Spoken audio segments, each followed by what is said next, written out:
Go ahead, Ali Rose. Okay. Despite their young age, they had great love for Baba. When Baba arrived at their house, Katie's brother coaxed her to see Baba. She was feeling shy and quietly sat in a corner of Baba's room.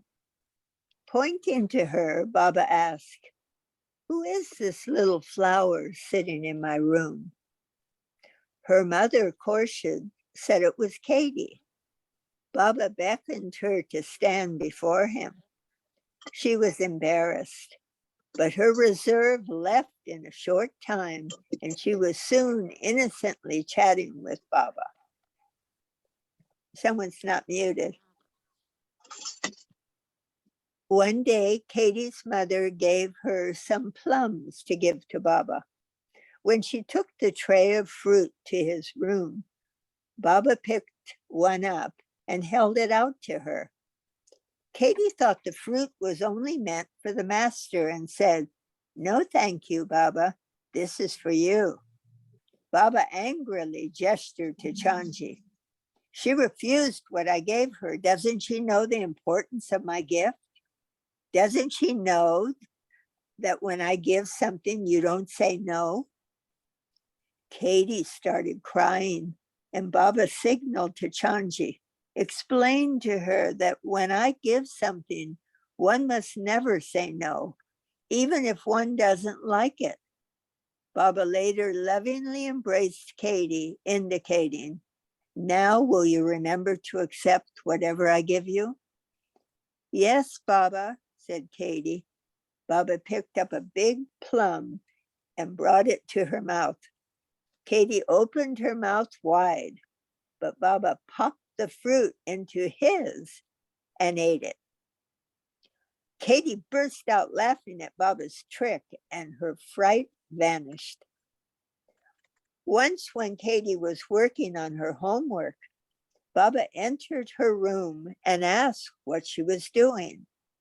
She explained that she had to write an essay, and Baba dictated an entire article to her. He then asked her how it read. "Wonderful," Katie replied, "but it is too good. The teacher will know it is not mine." Baba gestured. "What will you say?" "I will tell her I wrote it myself," Katie brashly replied.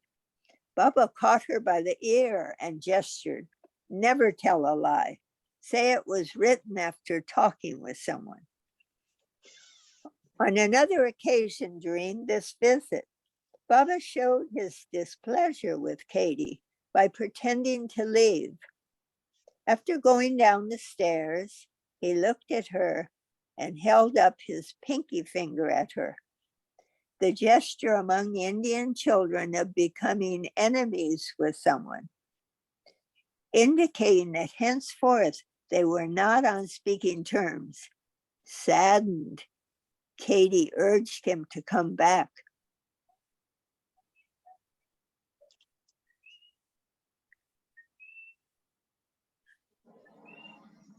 Baba returned, motioning. "All right, let's be friends." They shook hands, and Baba added, "Always carry out my wishes, whether you like them or not." Goher likewise received much of Baba's attention. Quetta was intensely cold, and Goher was sleeping in bed, covered by a heavy blanket. One night, Baba entered her room at 4 a.m. and slowly pulled at the end of the blanket. Feeling the cold, Goher was roused from her sleep and was startled to find Baba standing before her. Baba indicated to her, "You feel cold now, but I have come on earth to give the warmth of God's love. Once you completely possess that love, you will never feel cold." The group went out for walks and drives and climbed some surrounding hills. But as mentioned, the weather was unpleasantly cold. One evening, Baba took Rusi's whole family to the movies, but they returned after seeing only half the film. Goher had wanted to stay and wondered why Baba had walked out, as the film was good. When they reached home, Baba remarked, "The whole world is after the show of Maya, and the world itself is nothing but a movie. If anyone becomes blind to this film, he acquires the sight to witness the show going on in his innermost self. This inner drama is quite extraordinary, before which the play of the world is like one's own excrement." To relax, Baba would play carom with Katie, Goher, and Ali. He would make Ali lose the game by cheating. Once Katie caught Baba flicking a piece into a corner pocket. She cried out, "Baba, you're cheating." This made Baba smile, since the shy girl had now become quite bold. He denied it and asked Chanji, "Did I cheat? Do I ever cheat? I never cheat." During his visit, Baba again stressed to Rusi that he and his family should leave Quetta permanently. Surprised at Baba's serious tone, Rusi asked, "If we leave Quetta, where are we to go? My business here is thriving." Baba advised, "Sell your business, your house, and all your possessions, and move immediately. I'm warning you. It is not good for you to stay here any longer. The time has come." Rusi did not follow the master's advice, and a year later, he suffered a tremendous financial loss as a result. Earthquake tremors rocked Quetta in 1932, opening Rusi's eyes to Baba's hints. Yet when he tried to sell his restaurant and bakery then, no one was willing to purchase it for what it was once worth.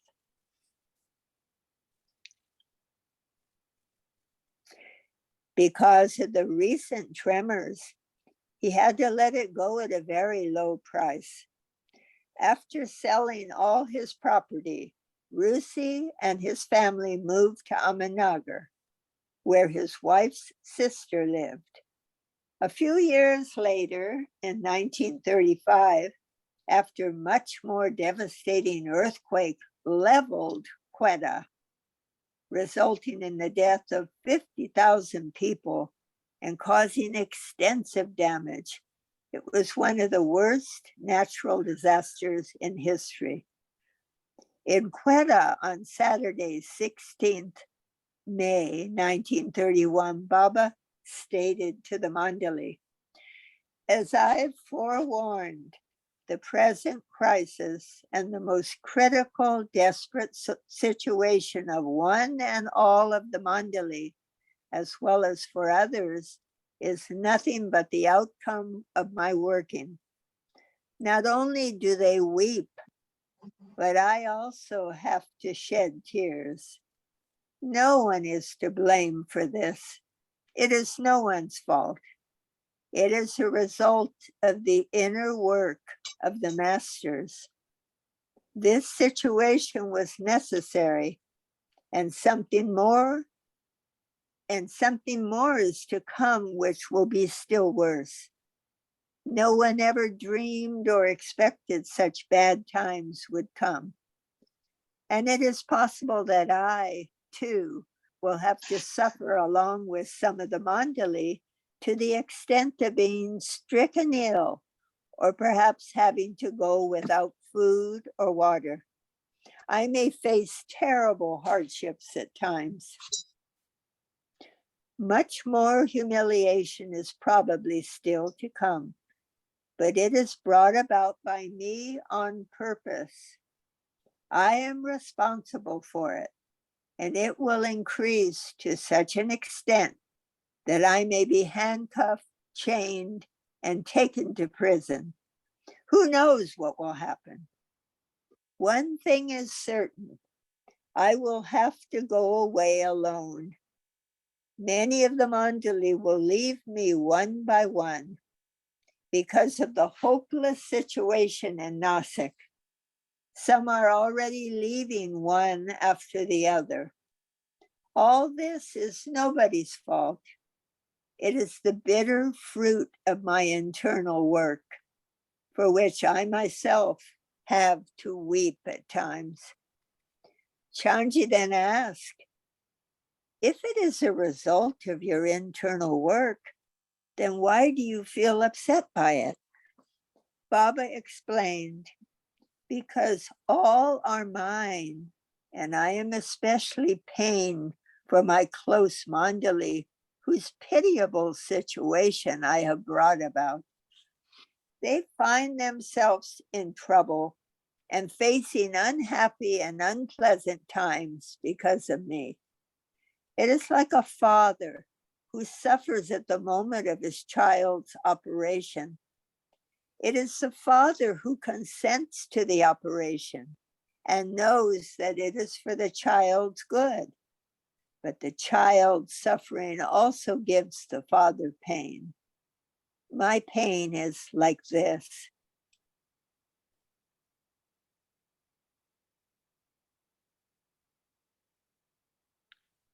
The plight of the Mandali was truly unenviable. In Nasik, Baba made them become fakirs. Food was of the poorest quality, and all were depressed. The validity period of Persian passports at that time was for only 1 year, and Baba's previous passport had expired. This time, too, Baba refused to write his signature for a British passport. Instead, he applied for another Persian one by putting his thumbprint under a recently taken photograph in a brown fur suit. The new passport was issued in Quetta on May 24th. Here's a footnote.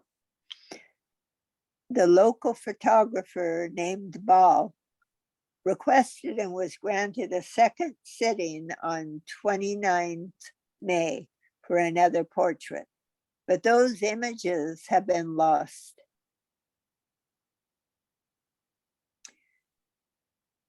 Persia trip, 1931. And there's a map.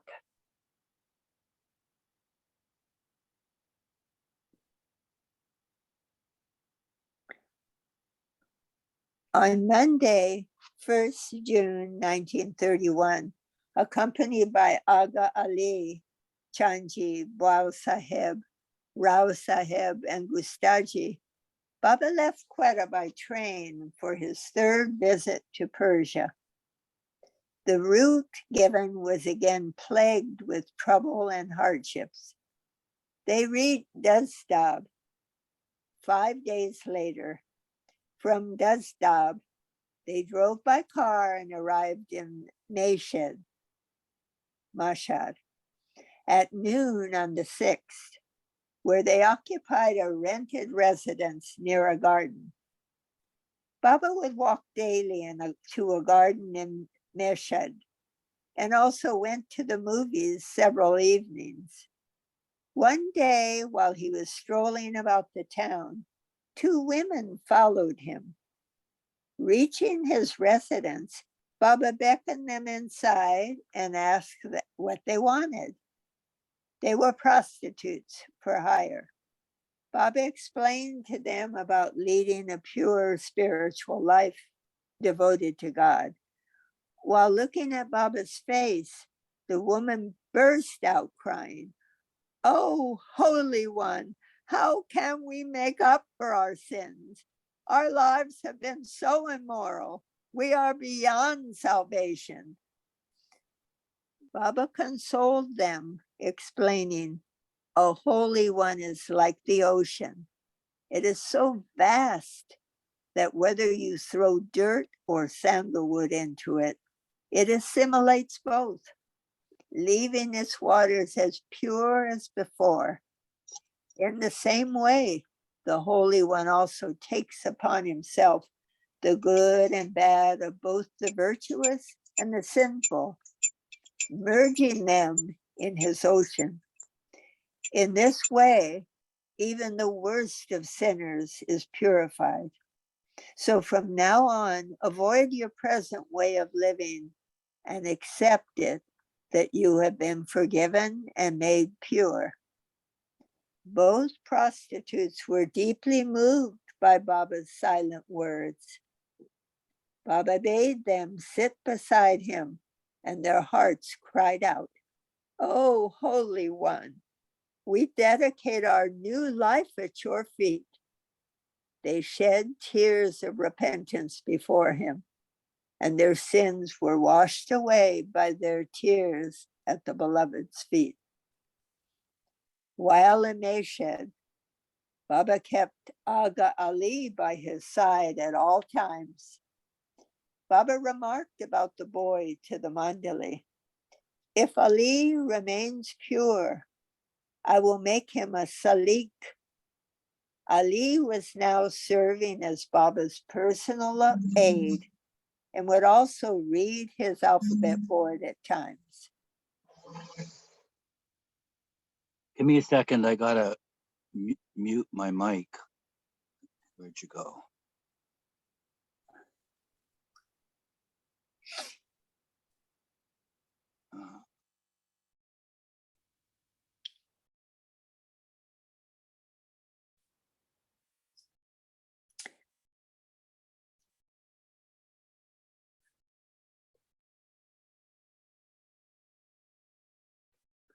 There was a very large mosque in Meshed where thousands of Muslims would come to pray, and it proved to be the center of Baba's work during the trip.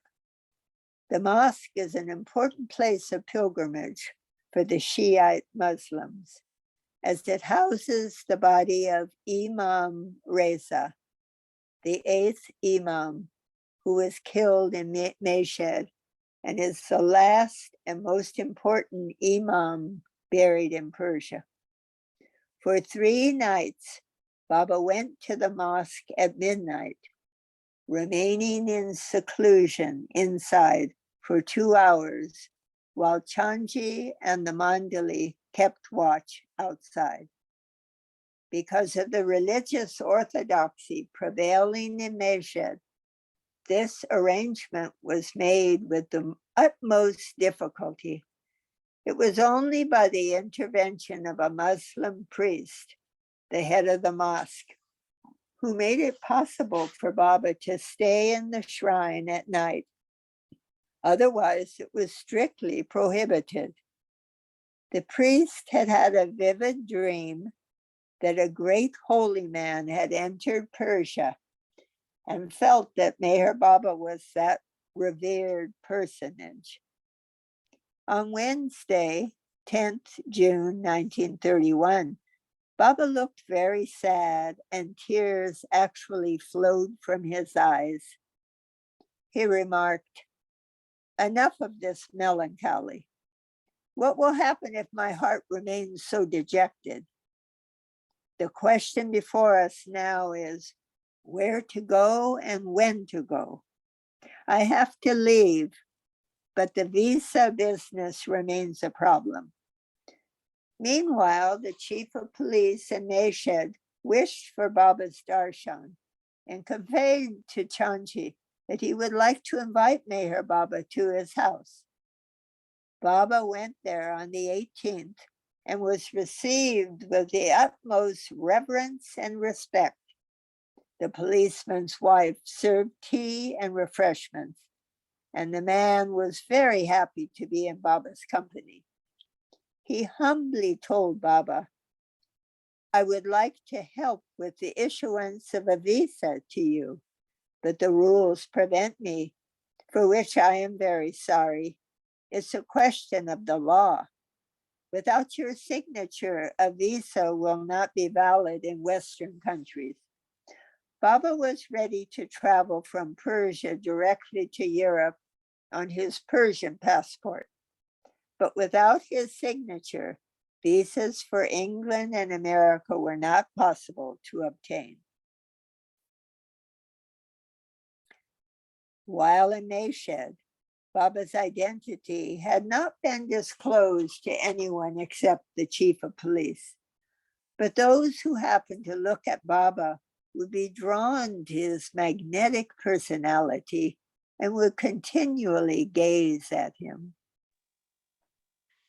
Okay, thanks, Rosalie. Let's have another reader, please. Jean, you want to pick up?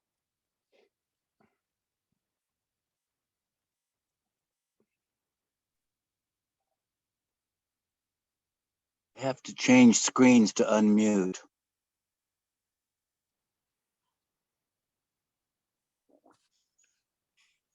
One of the neighbors was a local mullah, that's a Muslim priest, and did not like this.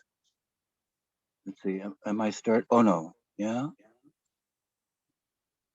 And did not like this and began stirring up his congregation against Baba, saying, "This man is a Hindustani, Indian. What will you gain by going to him?" Baidul had been sent in advance to Persia with the boy Ali Akbar, whom Baba had directed to remain at his family's home. On 14 June, Baba had sent Baidul a telegram in Yazd, instructing him to meet them in 4 days in Meshed. After Baidul rejoined the Mandali, Baba was driven from Meshed to Duzdab. Baba's trip to Persia in 1931 was quite different from his previous 2 visits. Can you share the text? You can see the text. Oh yeah? Oh. Yeah, it's been a while. Let's see. Of course, we like to see your face, but okay. if not, we can continue because we're recording. Do you see it now? No? No. Okay. Oh. Maybe just pause the recording for right now. Yeah, good idea. Good idea.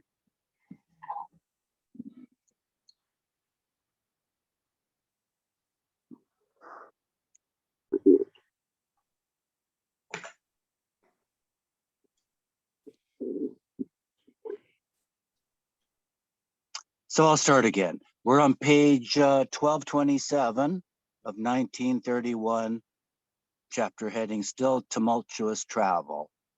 One of the neighbors was a local mullah. Start recording. Priest. I thought I did.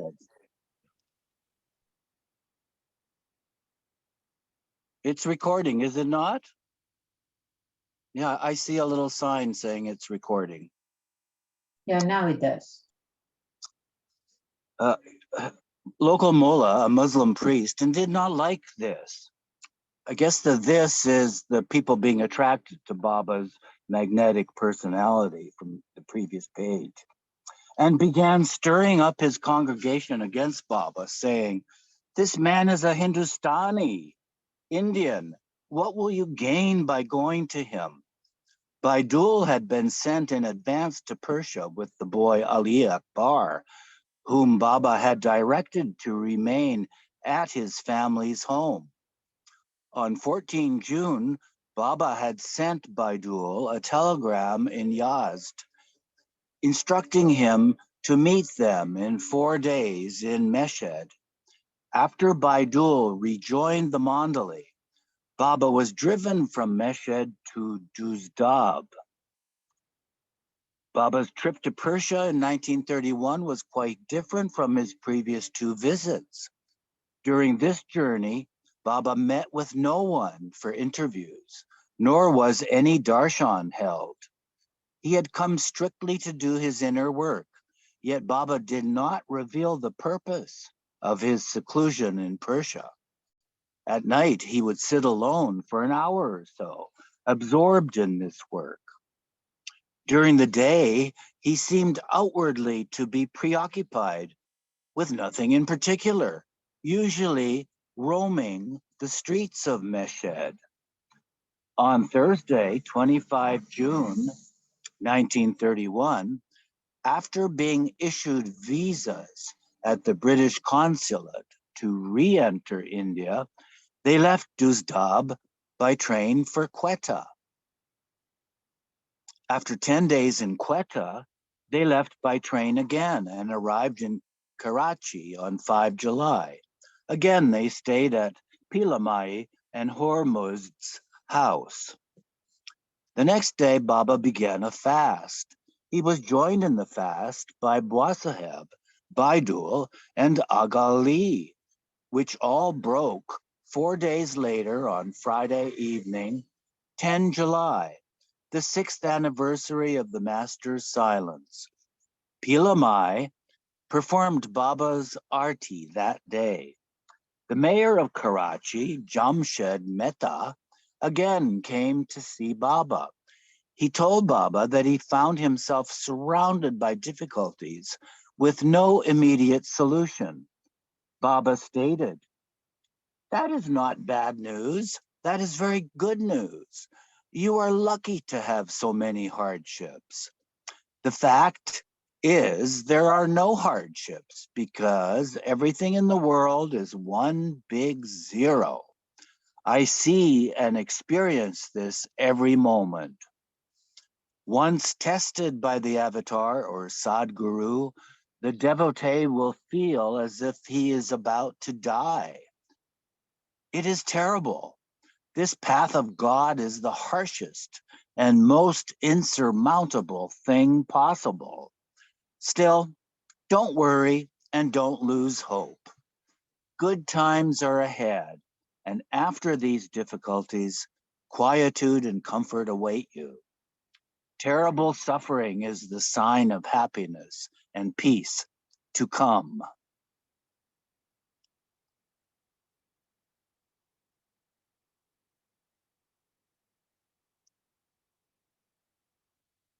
Page doesn't want to turn.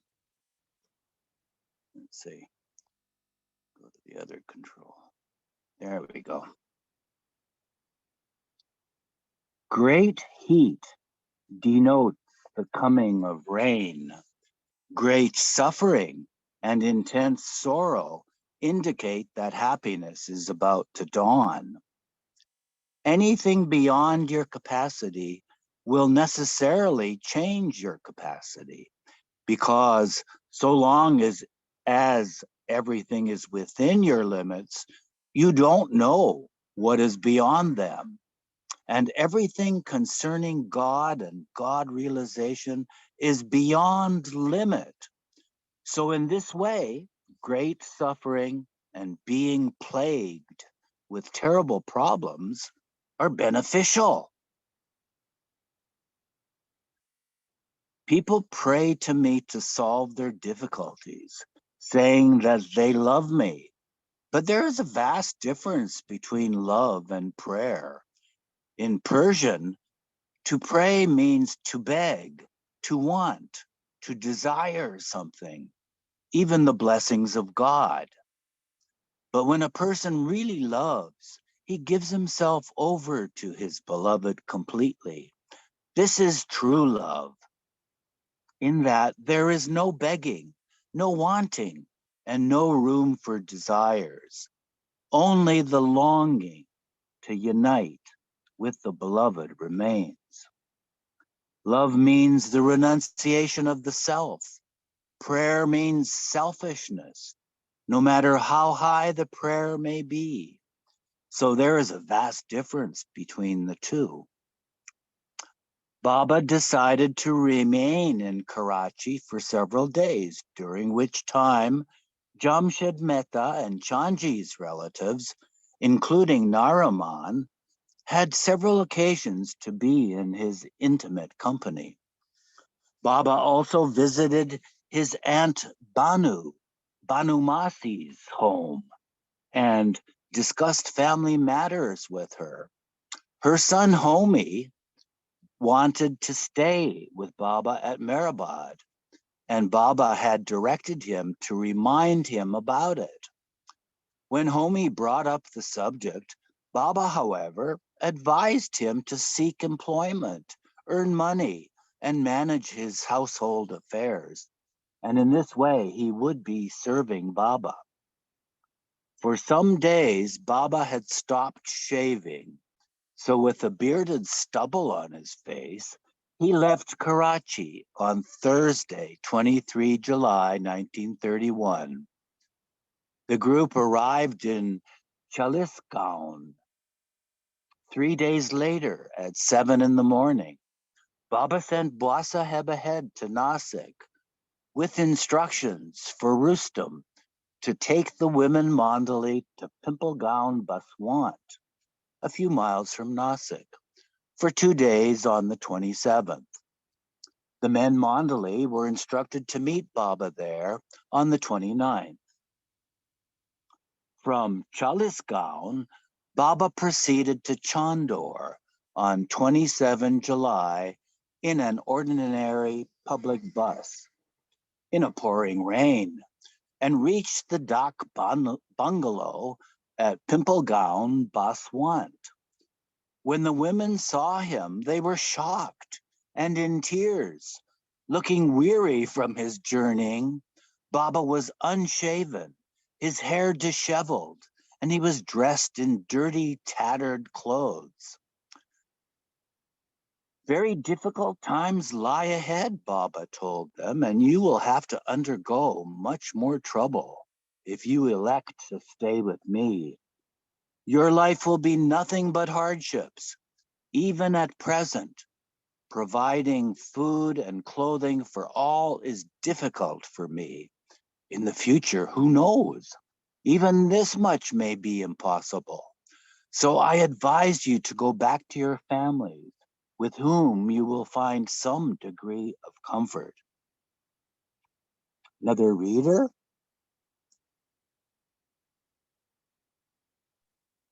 How about you, Mikal? Is McCall with us? I don't know. I can only see one thing at a time. I'll pick it up. Excellent. The women expressed their wish to stay with Baba. How could Mera, Naja, Khorshid, Sunamasi, or Dalit Mai ever leave their beloved Lord? Mera's heart would never accept such separation. There was no place in her heart for anyone except Baba. The same was true with the other gopis. Their decision made Baba extremely happy, and the serious atmosphere turned into a scene of gaiety. Baba served food and played with Dina's 5-year-old daughter, Jeru, and 3-year-old son, Khurshid, and Frainie's daughters, Meru, 4, and 1-year-old Nagu. After hearing songs sung by the women, Baba sent them back to Nasik. In the evening, Baba left for Chandor, about 14 miles away, and again returned to Pimplegaon, Baswant, Dak bungalow the following day. The women were again called from Nasik, and Baba informed them, I am leaving for some work. In my absence, prepare a play for me. He outlined the theme of the play and chose certain roles for them. This will be your meditation, he added. So participate in it with all your hearts and have the play ready to be performed when I return.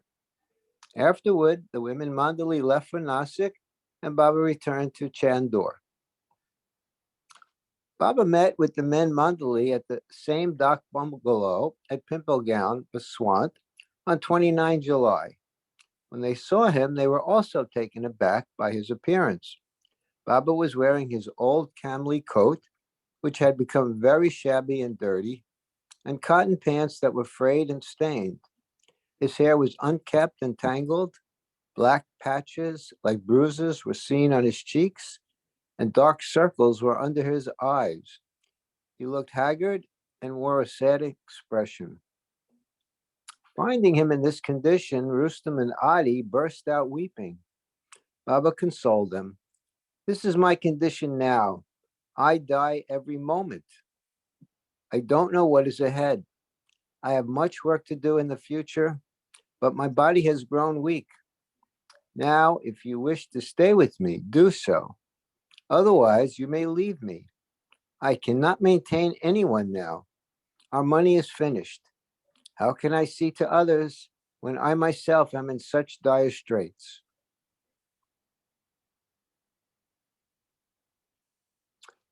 It is likely that the pressure of the work which lies ahead may make me drop my body. You should now decide once and for all whether you wish to continue to be with me or not. But who could abandon the master? The men were moved by Baba's pitiful condition, and forgetting their own troubles, beseeched him to take care of his health. On their part, they were ready to undergo any hardship that might befall them. Baba's woeful appearance was so dramatic that the Mandali were quite shocked and conveyed their resolve to him amidst tears. Before bidding farewell to the Mandali, Baba stated, I have a great work before me, but I doubt this body will bear the burden. If not, it will drop. You may be seeing me for the last time. The Mandali departed for Nasik after bowing down to Baba. Neither the women nor men Mandali knew that Baba had been to Persia, and they were deliberately not informed that Baba was about to sail to England on his first trip to the West. All returned to Nasik in a pensive, sorrowful mood, and simply forgot their own troubles in light of Baba's suffering. As mentioned, in those days, their food was meager and of poor quality, but the deep wound in their hearts at seeing Baba's condition made them forget their own suffering. This was why Baba had pretended to be in such a deplorable condition. After creating this ruse, Baba left for Chandor with Chanji, Masaji, and Karim.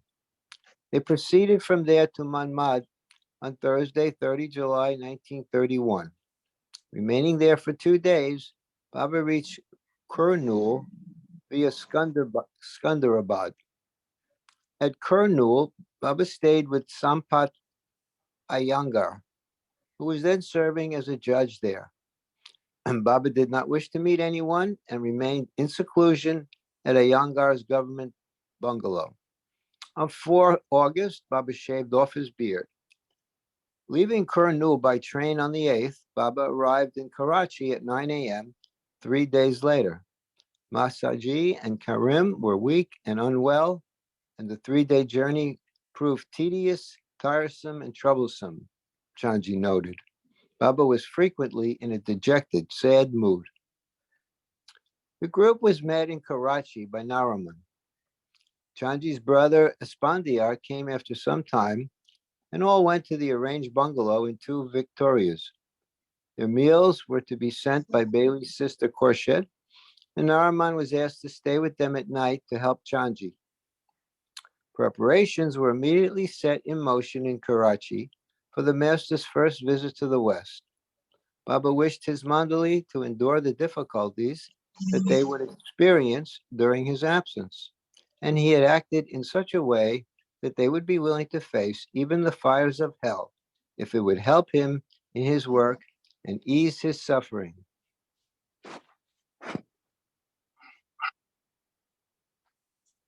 Previously, on 16 July, Baba had sent the following cable to Meredith Star in Devonshire, England. Make all preparations for my coming. Love is calling me to the West. Chanji had been in touch with a shipping office to book their passage to England on the Tavir, leaving Bombay on 25th August. But when they arrived in Karachi, they were informed that no second-class economy cabins were available. Chanji was agitated about this, as he had been promised cabins on the ship, but Baba told him to book another vessel bound for Europe. Chanji was able to secure cabins on the SS Rajputana instead, It was difficult on such short notice for Chanji to obtain tickets, and he wondered why this last-minute trouble had arisen. In Karachi, Pilamai had a long talk with Baba, expressing her desire to join the ashram. Baba assigned Jamshed Mehta the work of obtaining visas for himself, Chanji, and Aga Ali. Rustam was also to accompany Baba to England, but he still had not been informed about it. Footnote. Rustam already had a passport from his earlier trip to England. On Saturday, 22nd August 1931, Mehta informed Baba that Mahatma Gandhi might also be traveling to England, but it was looking extremely doubtful at this stage. Baba replied, "If I go to England, I will take Gandhi with me. You simply expedite the passport work." The next day, Baba repeated the same thing about Gandhi. In September, a roundtable conference was scheduled to take place in London about India's independence, but it was uncertain whether Mahatma Gandhi would attend. At the last moment, he agreed, and when it was announced that he would be sailing to England on the SS Rajputana, Chanji and Mehta grasped the significance of Baba's earlier comments, and Chanji realized why they had not been able to travel on the earlier ship. About this trip, Mahatma Gandhi told newspaper reporters, "I must go to London with God as my only guide." The visa work continued. The British authorities had endorsed Baba's passport with a visa on 25 July, but Mehta was informed that Baba would be required to sign a guarantee, perhaps in relation to Ali, who was a minor. Even Mehta, with all his influence as mayor of Karachi, found it impossible to convince the British authorities to issue all the documents to Mayor Baba without his signature. At last, Baba consented to sign, but before doing so, he remarked ominously, "The British government is compelling me to sign its own death warrant. This will be the end of the British Empire in India." Okay, next reader. Mahu, you want to take over? Okay, yes. Page 1232 in year 1931. At 4:30 p.m. on 25th August, Baba executed a bond in the commissioner's office in Karachi, and with a grim expression, signed Meherban Shahriyar,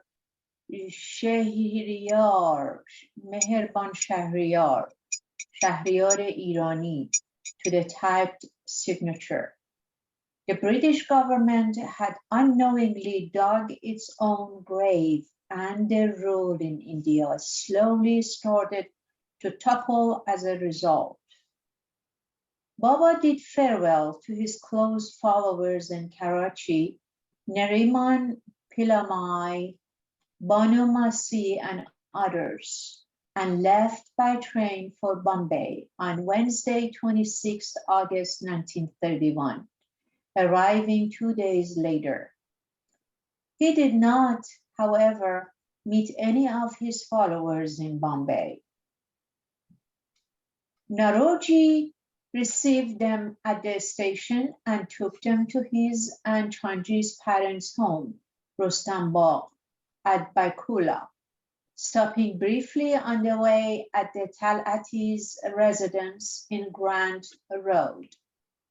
Meals were brought by Naroji's wife, Bakamai, and his sister Mehera. Khadamji came to see Baba the same day and reported that KJ Dastur was in Bombay. Dastur had been informed that Baba was in town and was leaving for England, and although Dastur said he would come to see Baba, he was so upset at not being included among those going with Baba that he did not turn up. Vishnu and Rustam were already in Bombay. They had been informed to come from Nasik to meet Baba. Chanji telephoned Rustam as soon as they had arrived. With Rustam were Golmai, Fraini, Suna Masai, and Bausahib.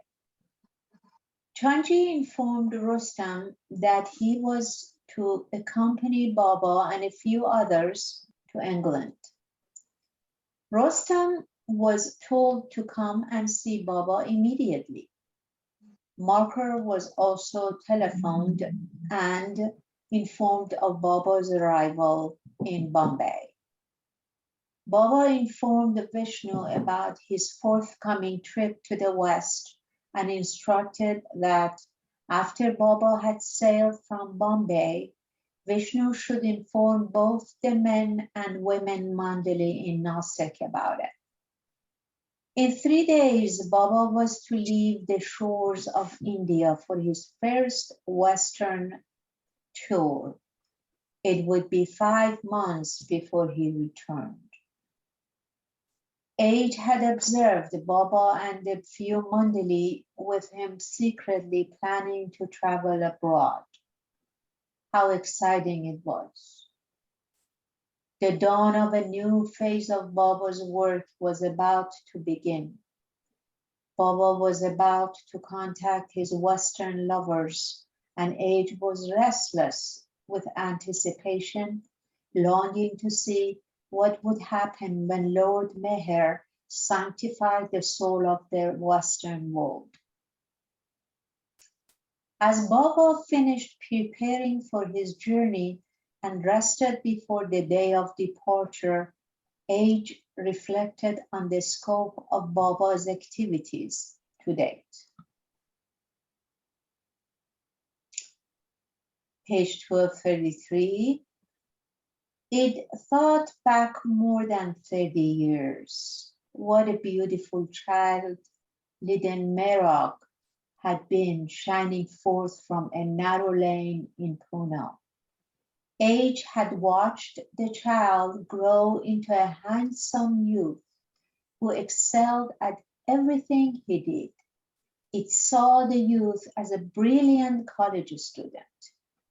Then the kiss by the perfect master Babajan. Age felt the impact of the stone hurled by Upasni Maharaj at Mervan's forehead. It watched the agony of Mervan's 7-year coming down. Soon the fishes began swimming to him, irresistibly drawn to the master's net. Arjun, nervous, Munshiji, Syed Soher, Ramju, Vani, Vishnu, and others. Age then found itself sitting under a starry sky outside Baba's Pune Jupti, listening to the strains of a choir. The numerous incidents of Baba's 10-month stay at Manzil-e-Mim flooded its memory. The rough life of the early Meherabad days. How Meherabad had blossomed into a bustling community. The schools, hospitals, dharamshala, the visitors, discourses, and endless hours devoted to the Prem Ashram boys. The trouble the boys caused and the infusion of divine love to their hearts. Love was singing in their tears, thought Age. Age then looked towards Persia and reflected upon the hardships of Baba's 3 journeys there. It remembered the 1924 tour of India when Baba had said he wished to be kicked by sadhus and saints, and the foot journeys to Sakori and other places. But Age thought most of Baba's hints about his own status and mission. But Age thought most of the Baba's hints about his own status and mission. In Shendi, when Baba had said, The avatar is now playing marbles.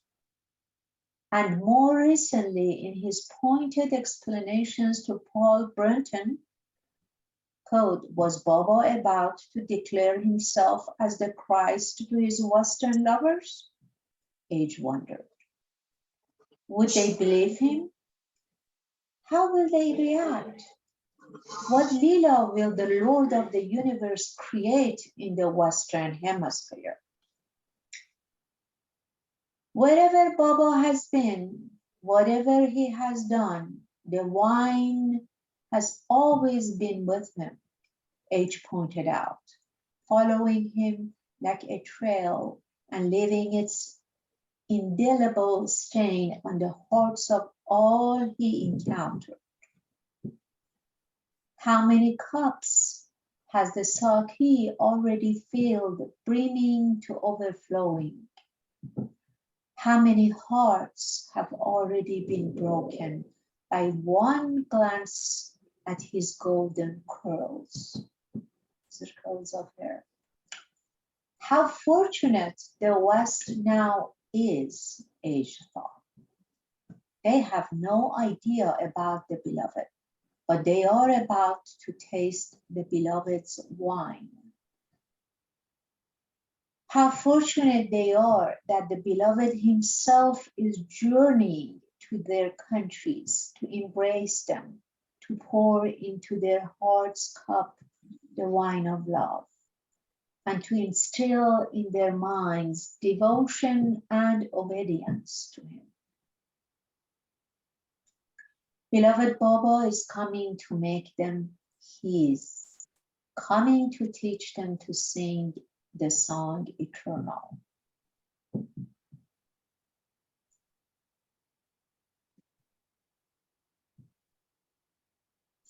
Page 1234, now we enter chapter 10. The West learns to sing, and this is year 1931. On Saturday, 29th August 1931, Age watched as Meher Baba, 37, sailed from the port of Bombay on the SS Rajputana, accompanied by 16-year-old Aga Ali, Chanji, 38, and Rustam, 32. They were required to be at the docks at 7:30 a.m. to pass a medical examination. Despite waiting for more than 3 hours, their names were never called, and they boarded the ship at 11. They sailed 2 hours later at 1 p.m. No one in Bombay had been informed about his voyage, and consequently none of Baba's followers turned up at the docks to bid him farewell. Baba left India surreptitiously. Not even the Mandali in Nasik had been informed he was leaving for Europe. Just a few days before, Mahatma Gandhi had agreed to participate in a roundtable conference in London concerning India's independence from the British, and for that purpose was proceeding there on the same ship unknown to him with Meher Baba. Although no one had come to say goodbye to Baba, there were thousands on the pier waving bon voyage to Gandhi, including Jawaharlal Nehru. They call it Jawaharlal Nehru. And thus unknowingly to the avatar also. Vishnu had been called to Bombay prior to Baba's departure, and he left for Nasik the same day. When he informed both the men and women Mandali about Baba's journey, they were stunned. Their surprise was great because they had found Baba in a rundown condition recently when they had met him a month before in Pentagon, Baswant. One of the reasons Baba had not disclosed his trip was that some of the men, had they known about the journey, would have wished to accompany him. Here's a footnote.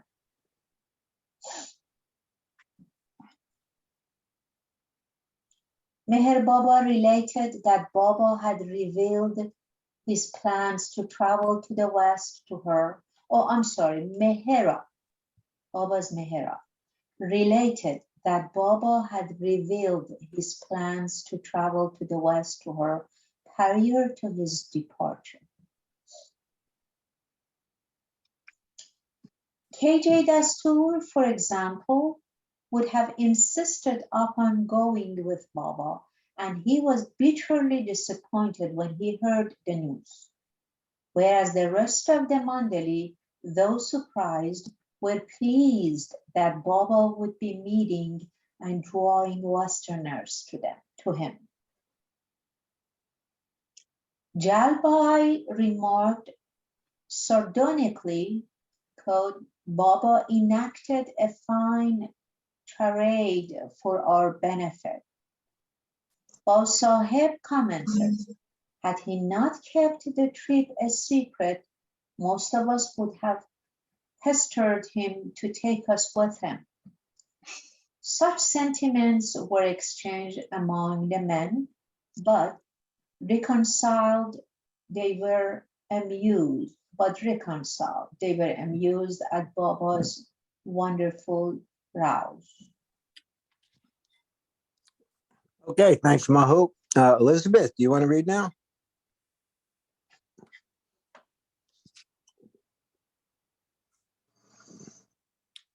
Let's see if she's with us.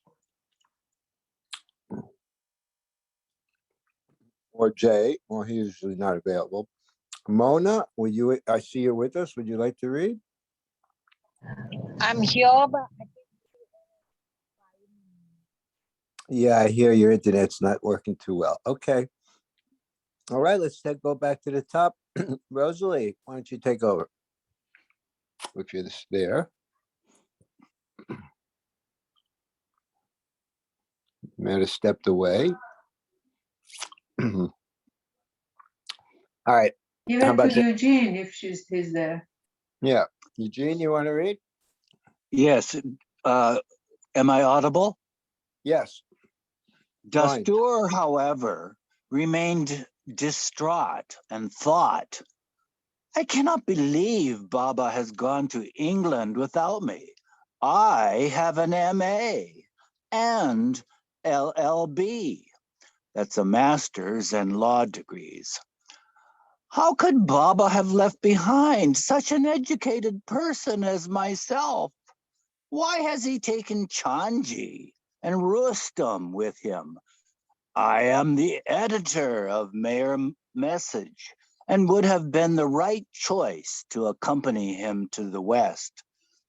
I told Baba I would go to England with him. It is unbelievable that he did not take me. Dastur was shocked and could not tolerate this affront.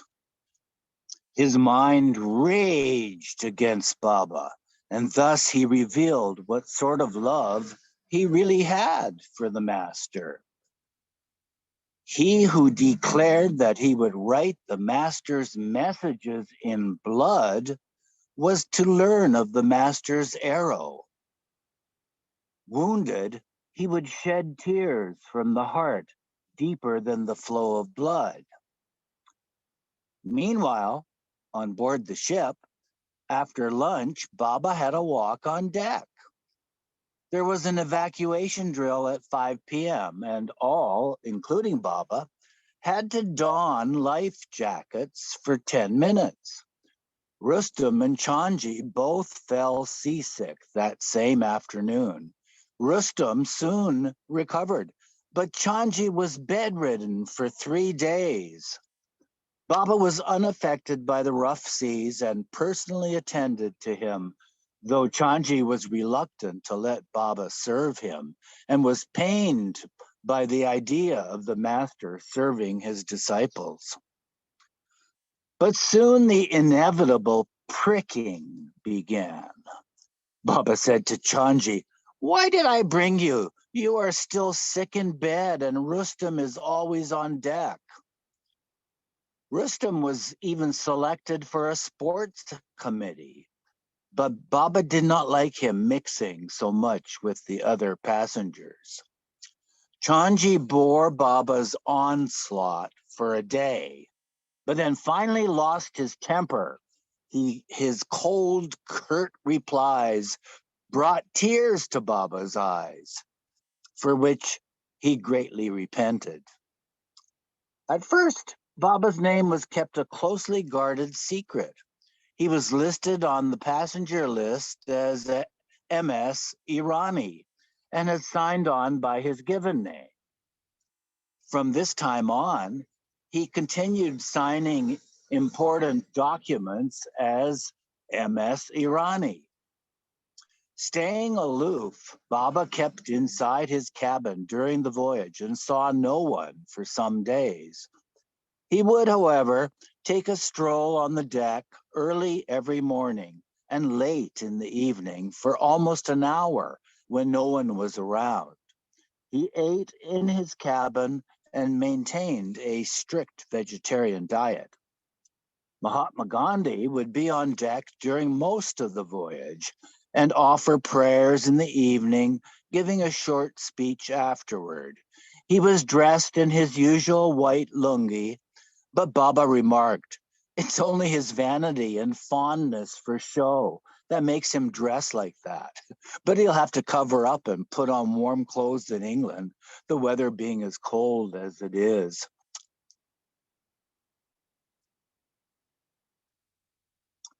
On 2 September 1931, Baba mentioned calling Gandhi for a private meeting for an hour. The ship docked at Aden early the following morning, but Baba did not get off. Later that afternoon, while at sea, Baba was walking on the upper deck when Gandhi appeared and noticed Baba from a distance. They were joined by many other passengers. So Baba, Chanji, Rustam, and Ali moved to a discreet corner of the deck for some time. Baba and his group went up again for half an hour after dinner, after which Baba retired to his cabin for the night, and Chanji went to the library to write his diary. That evening, Gandhi gave a lecture on the significance of prayer to a group of passengers, and Rustam was among the audience.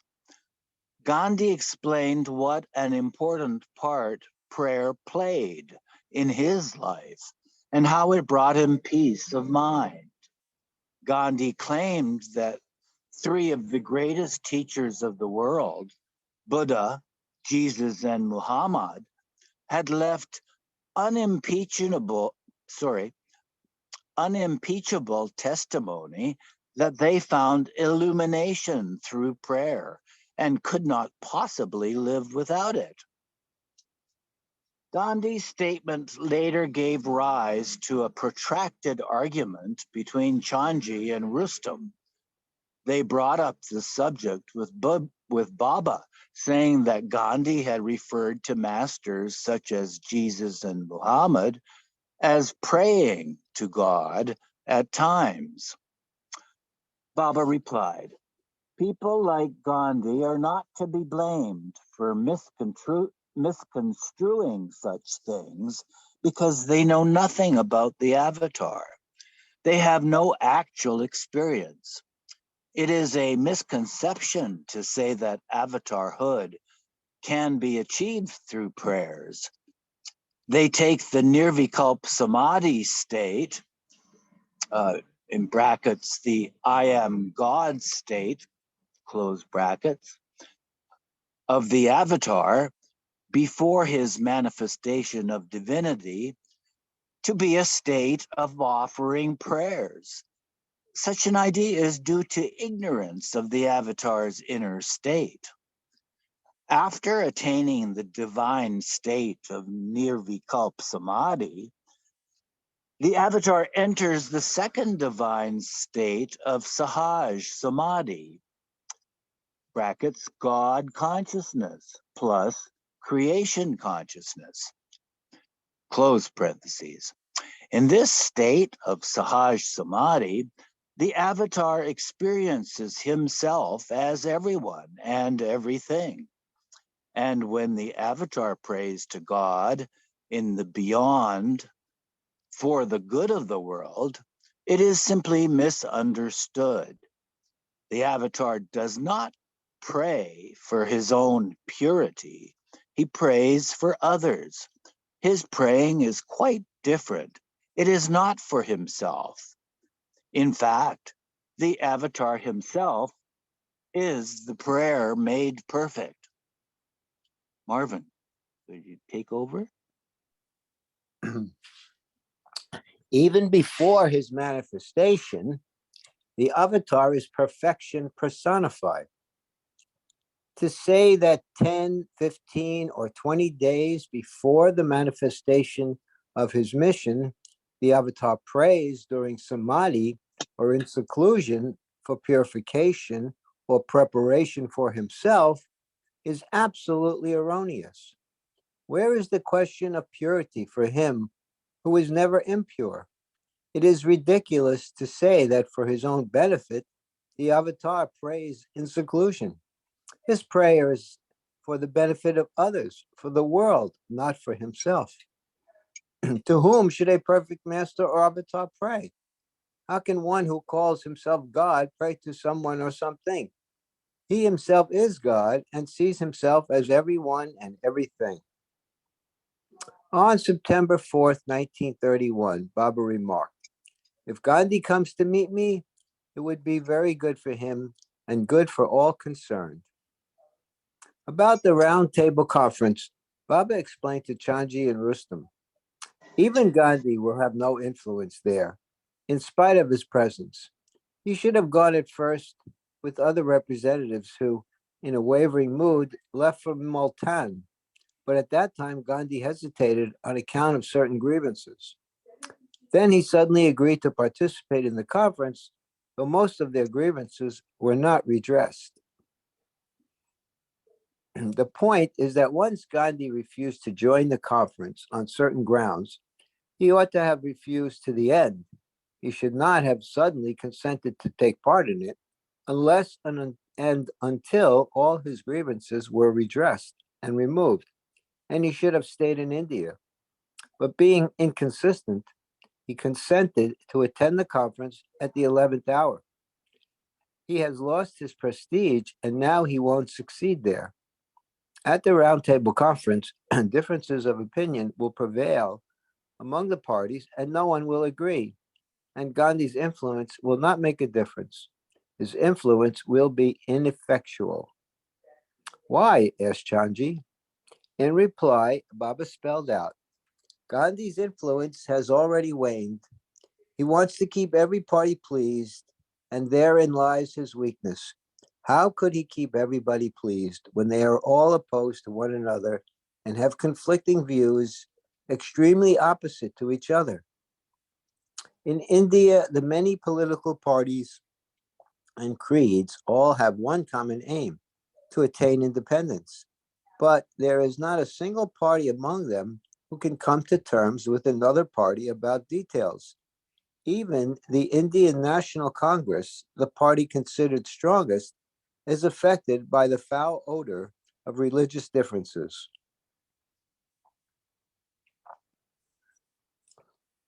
Its influence on others is gradually falling. With the weakening of its influence, the influence of Gandhi is also waning.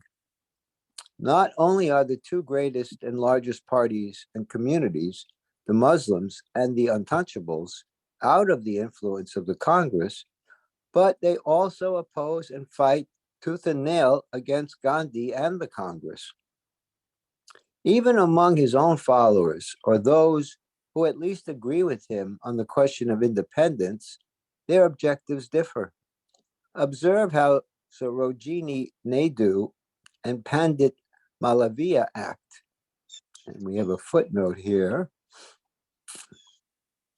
Sarojini Naidu and Madan Mohan Malaviya were prominent Indian freedom fighters who were also traveling on the Rajputana as fellow delegates with Gandhi to attend the Round Table Conference. Naidu was the first woman to become president of the Indian National Congress.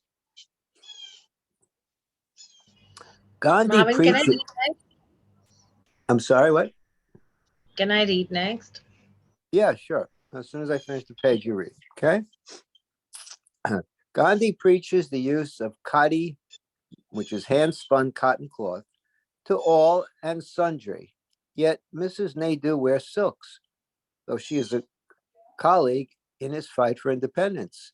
Gandhi preaches and advocates the abolition of caste and religion, particularly in abolishing untouchability.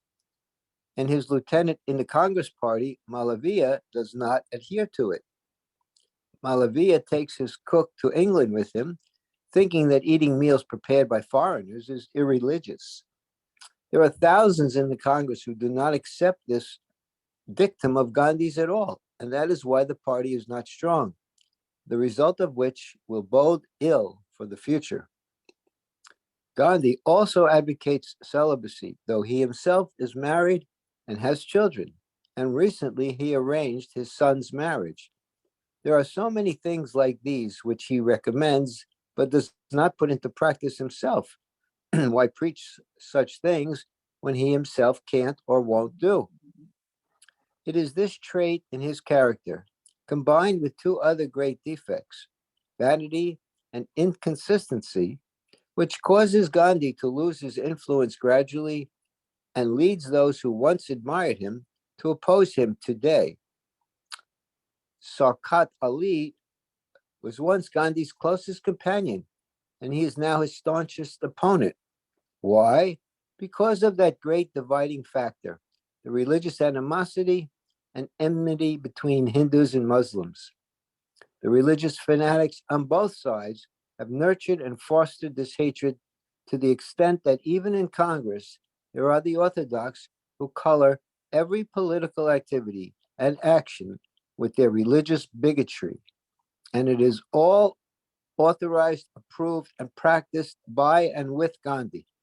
This leads to great antagonism, which is now weakening the Congress party. What can I say about Gandhi's vanity? Too much of a thing always spoils a man. To raise one to the seventh heaven and to cry out Mahatma Gandhi ki jai has made him vain and brought him down. Okay, Mona, take over, please. Shaukat Ali has caustically remarked, these things have gone to his head and made him, that is Gandhi, mad. Besides his immediate attendants, put up a great show and fuss in every activity, which shows that Gandhi has a taste for it. But it is the natural outcome of too much praise and adulation. This daily exhibition in all functions, public and private, has reached the limit. It is too prominent to conceal from a shrewd observer or a sincere soul who never likes or desires such a show.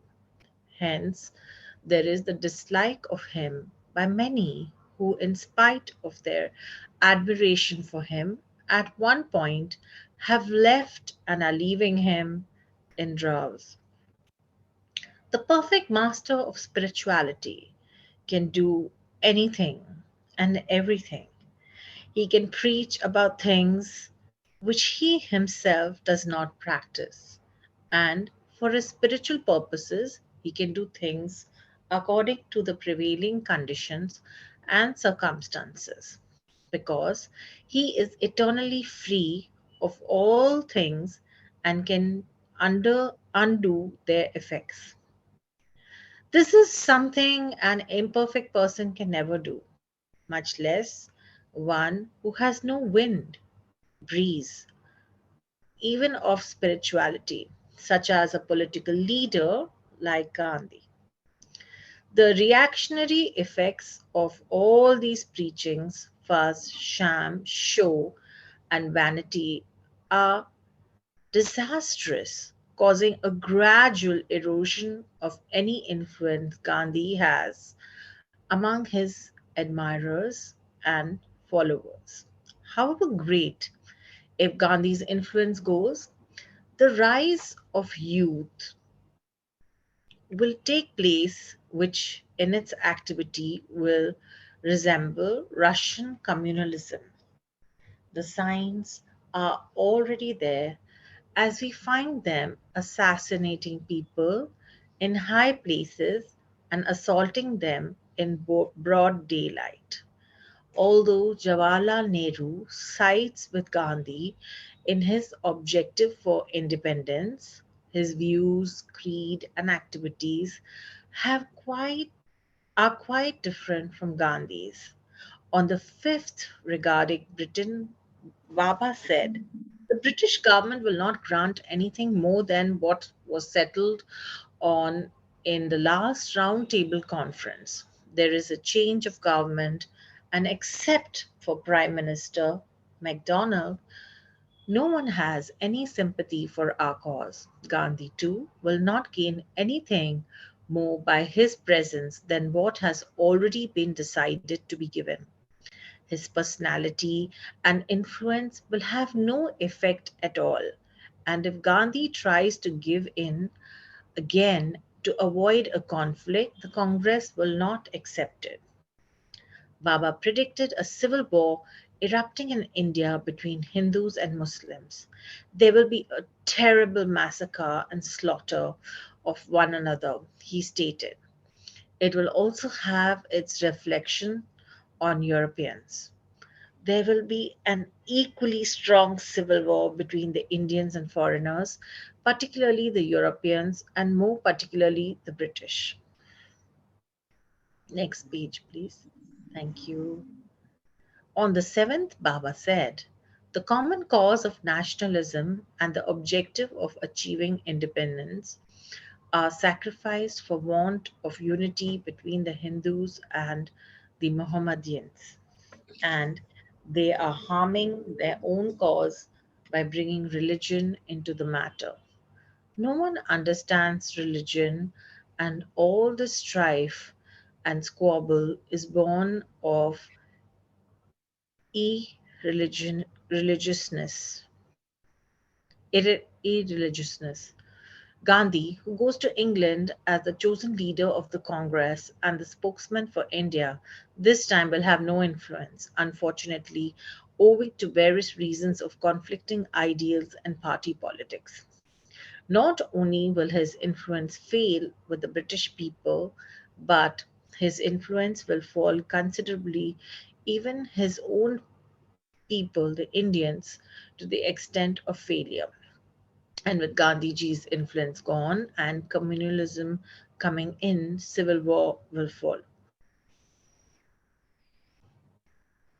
This is all very sad for poor India and for Britain too. But sadder times are still to come before the sun of the new era of peace and prosperity dawns on the world, for such is ordained. The ship docked at Port Said at 3 a.m. on 7 September 1931, and Baba, Ali, Chanji, and Rustam disembarked and spent half an hour walking on the shore. The following day, a newspaper reporter, Mr. Temankar, confronted Chanji. When will Meher Baba break his silence? The following day, sorry, Chanji conveyed the question to Baba, who replied, if strong winds are blowing and you try to open your umbrella, it is blown here and there and it becomes difficult to hold.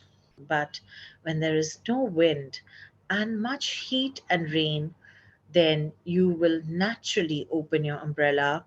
Similarly, when there is no movement of air and I find signs of heat or rain, I will break my silence. During the voyage, Baba seemed eager to meet Gandhi and would often repeat, "It is always like this. When I don't allow visitors, people complain and ask, 'Why don't you allow us to see you?' And now, when I want to see certain persons for my own reasons, they don't show any inclination. Now, we should forget about trying to contact Gandhi. It is too late now." Later, expressing his concern, Baba remarked, "Gandhi is a good man, but it will be better if he sees me. It would be to his great benefit. I love him dearly, and I would like to meet him for his own good." Meanwhile, Jamshid Mehta, who was an acquaintance of Gandhi and a Baba lover, cabled Gandhi on board the ship, strongly urging him to meet Meher Baba. At 9 o'clock on Tuesday, 8 September, Mahatma Gandhi came to Baba's cabin with his secretary Mahadev Desai. After Gandhi was introduced, he looked at Baba and said, "I have read much about you and wanted to see you one day when God willed it, but I never expected it to be so soon." Baba expressed how happy he was to meet him and dictated from his alphabet board, "Do you have time to stay?" "Yes, I have come to sit and listen," Gandhi replied. Gandhi talked about meeting Upasni Maharaj at Sakori, and Baba explained to him in detail about Maharaj and Babajan. And Baba ended by dictating, "Upasni Maharaj is my master and a perfect Sadguru." As previously related, according to Baba's instructions in 1923, Rustam had sent Gandhi a copy of Upasni Maharaj's biography. After reading the book and being released from prison, Gandhi went to Sakori to see Maharaj. But Maharaj was not in a welcoming mood that day and abused Gandhi. Upset by Maharaj's abusive language, Gandhi left with a very disturbed impression of the heralded sage of Sakori. The ways of the masters appear mysterious to the world. Gandhi's connection was with Meher Baba, not Maharaj. And that is why Maharaj scolded him and drove him away. Baba narrated a summary of his own life and experiences to Gandhi. His attraction to Babajan Sai Baba pronouncement, Sai Baba's pronouncement, his encounter with Maharaj at Khandoba temple, his many visits to Maharaj in Sakori, his terrible suffering during his coming down, the establishment of the ashrams at Mehrabad, his many fasts and seclusions, his silence for the last 6 years, and of his writing a special book. The conversation then proceeded in English and Gujarati. Gandhi asked, "Where is that book?" Pointing to a trunk, Baba replied, "In there." Footnote, please. Although Baba would not permit anyone to read the book, he would often travel with it. The manuscript pages had been brought on this trip to the West according to Baba's specific instructions.